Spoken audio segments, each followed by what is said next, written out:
शुरू करने जा रहे हैं इस अध्याय के प्रश्नावली के प्रश्नों को। तो प्रश्नावली 8.1 का प्रश्न है, यदि समकोण त्रिभुज ए बी सी में कोण बी समकोण है तो निम्न में साइन ए कॉस सी टेन ए का मान ज्ञात कीजिए।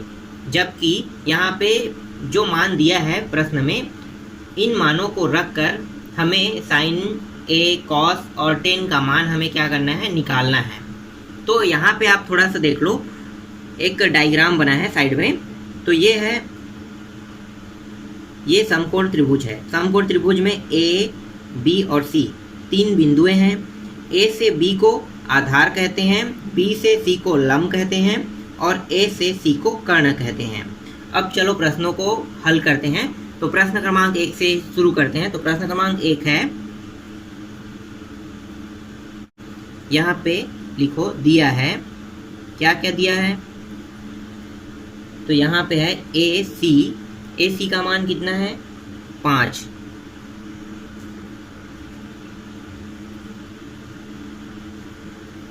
ए बी का मान कितना है, 3।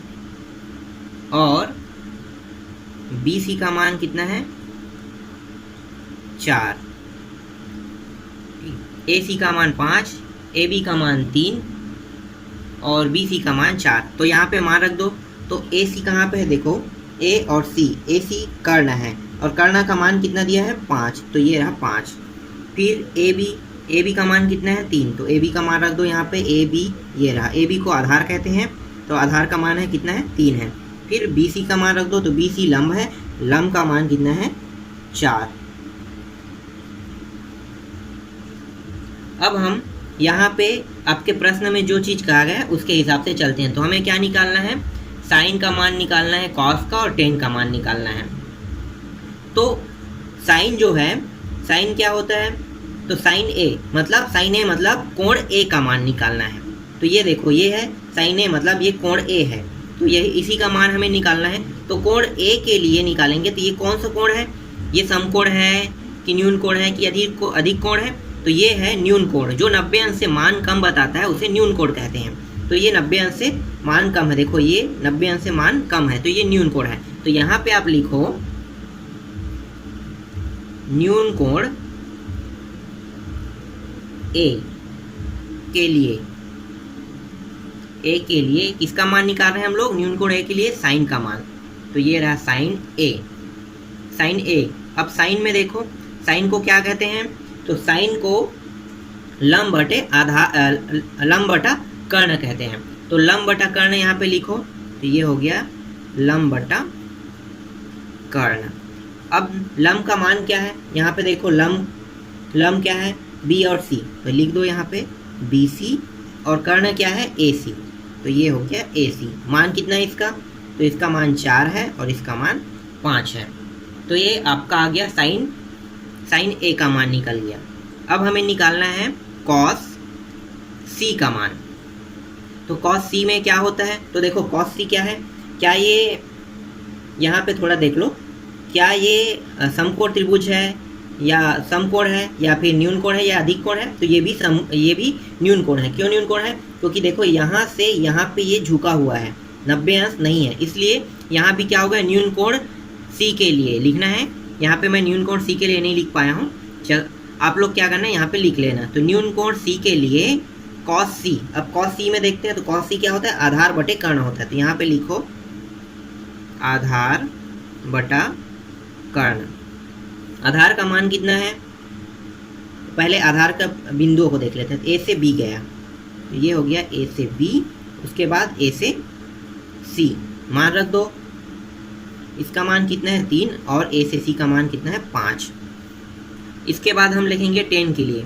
टेन थीटा में क्या है, तो टेन थीटा टेन सी जो है उसमें देख लेते हैं। तो कोण ए के लिए है, टेन में भी कोण ए के लिए बताना है। तो कोण ए कौन सा है, कोण ए भी न्यून कोण होगा। तो आप यहाँ पे लिख लेना न्यून कोण ए के लिए। अब मैं डायरेक्ट यहाँ पे लिख रहा हूँ टेन ए के लिए मान जो होता है वो क्या होता है, तो टेन को कहते हैं लंब बटा आधार।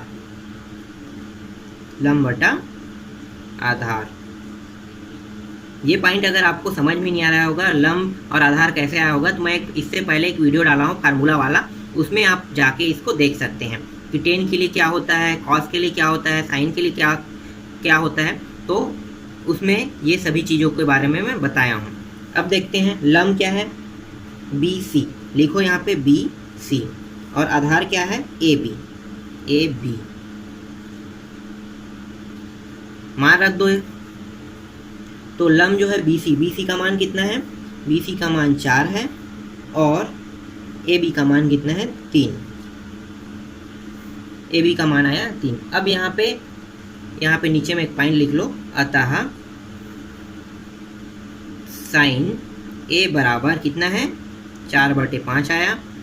फिर कॉस सी बराबर कितना आया, 3/5 आया।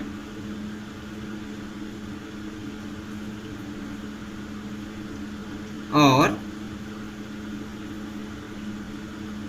टेन ए बराबर 4/3 आया। ये क्या है आपका आंसर। इसी तरह से प्रश्न क्रमांक इसमें जो है, इसमें से प्रश्न क्रमांक दूसरा भी ऐसी बनेगा, प्रश्न क्रमांक तीसरा भी बनेगा और प्रश्न क्रमांक चौथा भी सेम बनेगा। उसको आप मुझे बताने की ज़रूरत तो नहीं है ना, आप लोगों को समझ में आ गया होगा। तो सेम टू सेम जैसे मैंने अभी बनाया है उसी तरह से प्रश्नावली 8.1 के सभी प्रश्नों को बना लेना। ये प्रश्नावली कंप्लीट हो गया। इसके बाद हम लोग अगले प्रश्नावली को देखेंगे।